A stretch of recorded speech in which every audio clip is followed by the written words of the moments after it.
this morning. And it is a great story that we have probably heard. We have probably heard referenced, and we probably know a little bit about. But we want to read it together.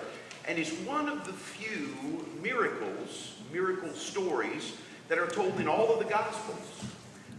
As you know, some are told here and there in one or several, but this is one of the few that's told in all four of the Gospels. Now, it's told a little bit differently, just like you might tell the same story in a slightly different setting among a different group of folks, and the story would stay essentially the same, but it might be taken a little differently, have a slightly different point depending on your audience. And that's what happens in the Gospels. All of the Gospel writers take this same story, and there are some minor insights in each of them that are distinctive, but taken by and large, here is a story that is an event, a miracle. But as we have said, there's a meaning behind it. More than just an amazing event that captures our attention. There's a purpose to it. There's a message in it.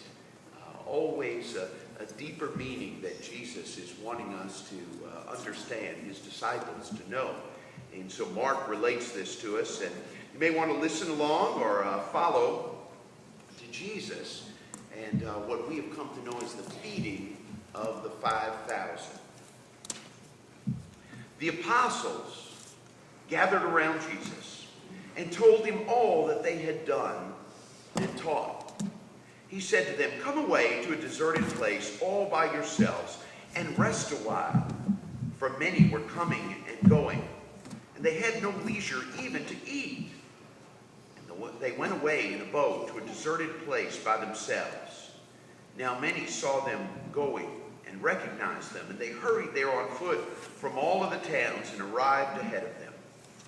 As he went ashore, he saw a great crowd, and he had compassion for them, because they were like sheep without a shepherd.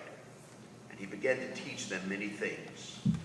When it grew late, his disciples came to him and said, "This is a deserted place, and the hour is now very late. Send them away so that they may go into the surrounding country and villages and buy something for themselves to eat." But he answered them, "You give them something to eat." They said to him, "Are we to go and buy 200 denarii worth of bread and give it to them to eat?" And he said to them, "How many loaves have you? Go and see." When they had found out, they said, 5, and 2 fish. Then he ordered them to get all of the people to sit down in groups on the green grass. So they sat down in groups of hundreds and of 50s. Taking the 5 loaves and the 2 fish, he looked up to heaven and blessed and broke the loaves and gave them to his disciples and set them before the people. And he divided the 2 fish among them all. And all ate and were filled. And they took up 12 baskets full of broken pieces and of the fish. Those who had eaten the loaves numbered 5,000 men. There seems to be a theme that runs through this story. And not only this story, but so much of Jesus' ministry with his disciples among the multitudes and his conflict with the religious leaders of the day. And the theme, simply put, is that the kingdom of God has come.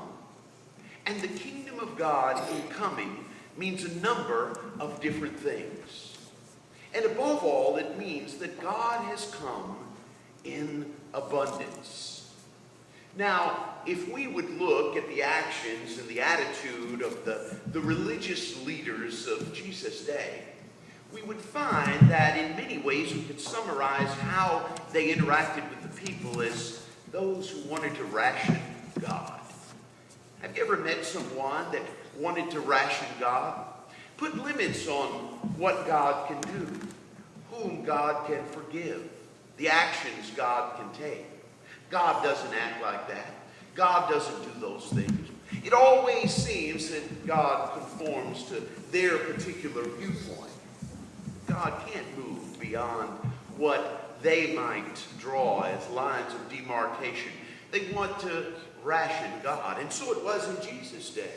The Pharisees, the Sadducees, all of the religious leaders, when it came to the people of Israel, everyday people like you and I, who knew that they were imperfect, who knew that they fell short, but who longed for God, who hungered for God. They wanted to ration God. God doesn't meet with you ordinary folks. You can't have access to God. God's not concerned with you. Why, God can't come and meet you, especially the outcasts and those on the outside, those with infirmities, those who need healing, those somehow in the grip of evil. God's not concerned with you. God will not cross that divide and that line. Conversely, Jesus was all about something very different. In announcing the kingdom, he wanted to break those bonds. He wanted to move across those boundaries, and he wanted to say, God cannot be rationed. Even when we ourselves put limitations on God, God shatters those and comes in abundance. Now you see, this was something that even though people lived in a surrounding where the religious authorities sought to ration God, they had hopes that the Messiah would do exactly this. And so they dreamed of a day when the Messiah would come and bring all of God's abundance to Israel. And so there was all this beautiful imagery of the vine yielding fruit, and of there being an overflow of abundance among the cattle and livestock. The land would flow with milk and honey as God had promised. There would be great abundance and celebration, because somehow they never lost that grain of hope, that mustard seed of hope, that there was something different about God, even though those in authority sought to limit God. And so the message of Jesus' ministry, the message of the kingdom, was that God comes in abundance. And so you can imagine the scene. Jesus and his disciples, weary from healing and teaching and being with crowd after crowd after crowd, seek to go away to a place of quiet and rest. But the crowd is caught on. They know the maneuver. Jesus and his disciples get into a boat and seek to move across this small lake where they would have been seen. And so the crowd moves with them and gathers others from some of the surrounding seaside villages. And there they are waiting for them as they seek to disembark and get off the boat. Disciples don't know what to do.